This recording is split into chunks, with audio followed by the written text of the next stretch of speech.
problemas políticos, o todos los problemas se devienen políticos cuando adquieren una especial intensidad.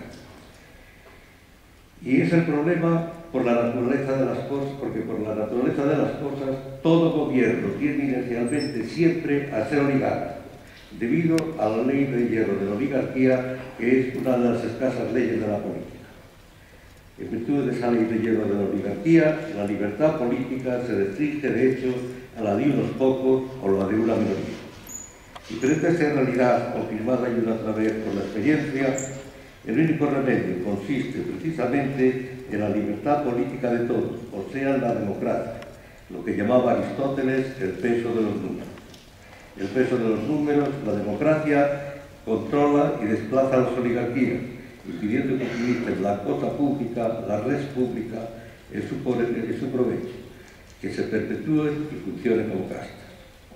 El kit de la auténtica forma de gobierno republicana depende, pues, del sistema representativo, en torno al cual tiene lugar siempre la lucha política, que es una lucha por la representación. Descontando la posible intervención del azar, el éxito o el fracaso de la idea republicana, que es la forma más natural del régimen político, allí donde todos son libres, depende siempre de cómo se articule el sistema representativo.